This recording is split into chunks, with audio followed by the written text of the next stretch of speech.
Amy, I really appreciate you doing your session this morning. It opened people's eyes, but one of the main things you were getting across is think at the beginning when you're doing the production across all elements. That's right. And I think that this is a real mind shift that we're going through on the production side, is to really start that pre-production planning process with a thought about what surfaces are we going to, what different kinds of viewing environments may be going to, what kind of concurrent content streams might be creating. So if you're doing a broadcast show, is there other content that the viewers are going to be accessing through social media, streaming, all these different content streams? We have to really plan for that at the outset. You always get into trouble on the back end if you're trying to repurpose and convert and compress, and you have the wrong specs to start with or whatever. So we really try to think about it from the front end. Well, the repurpose to me means throw it over the wall. People don't really think about that. That's essentially what they're doing. They're going, oh wow, I need a web version of this. Right.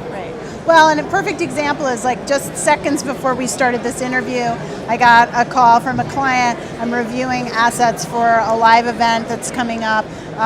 There's 7 different versions just of one particular production file because we have outboard screens that have a different spec than the center screens. We have some content that's going on the website, and these are going to be bumpers for content on the website. There's all different components of the same little logo build that's actually going to live in multiple places. So we have to be sure that all the file specs are right and they're going to all the people in different formats. So that's something we already planned for months ago when we started, but it's good to see it all coming together and making sure that we actually are delivering what we said we would deliver. Well, let's talk about acquisition quality. You were talking about people not even understanding you need lenses. Right. Well, this is a really interesting question we have now, because I think that for those of us who started a long time ago in the film world, it was very natural to have prime lenses. Then we switched into sort of Betacam, Mikagami world, and there were sort of zooms, sort of standard zooms. Now we're living in this sort of 1 foot in, 1 foot out. We have great zooms, we have the primes, we have cameras that can take both.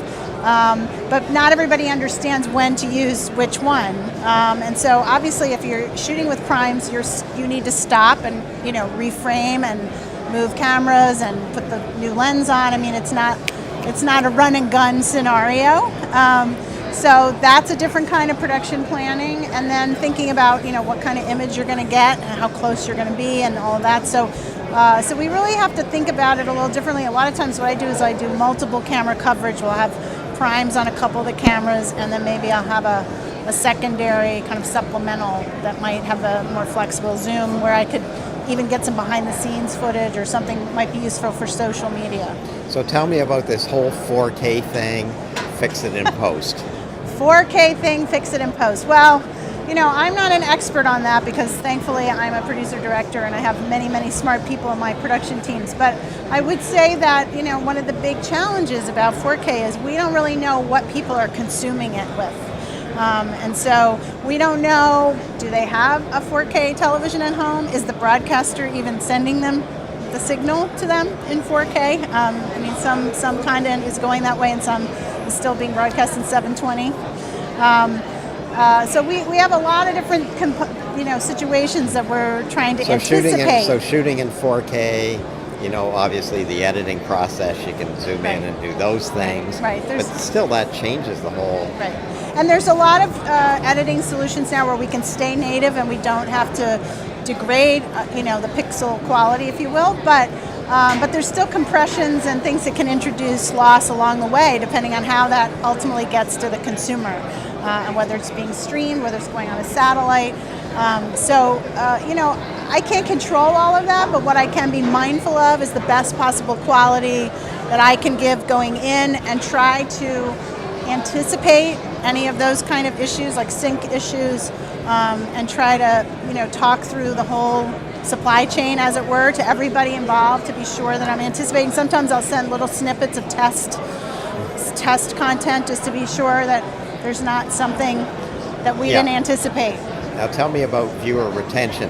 I think when people are sitting down at home watching in a chair and they've decided they're watching something, they'll give it a few minutes, see if they like it or not, maybe even 10, 15. If they're on their mobile device, seconds. Right.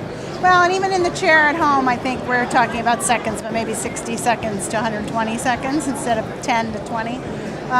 Yeah, I mean, we definitely see drop-off rates that are very, very soon. And so, for those of us who are creating content, I think we're trying to find ways to hook in the audience really early into the story. I'm certainly using a lot of close-ups. Earlier in the story, I used to, my establishing shot and kind of work our way in, and now that might have to actually come later into sort of a secondary introduction, and the early introduction might be close-ups and some really exciting action, kind of like think about a Bond movie, sort of like every show has to start like a Bond movie to get everybody, whoa, I want to be part of that, I want to see what's happening next, and then you can back up and sort of tell the rest of the story. Last question, tell me about Gals and Gear. Gals and Gear is an initiative that I helped start with my colleagues in Women in Film and Video. And basically we're trying to call attention to women who are working with gear in all aspects of the technical fields of production, from DPs, ACs, sound engineers, all the way through to the post-process visual effects artists. Make sure they get their hands on gear at shows like this, are better represented maybe at shows like this on panels and that sort of thing.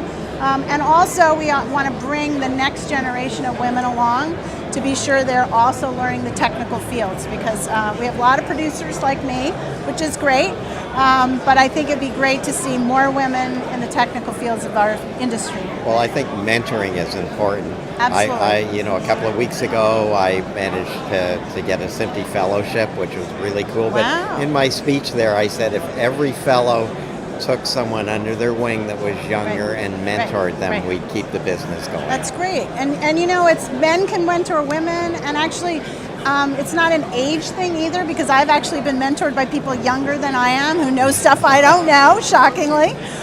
So it's, you can mentor up or down, as it were.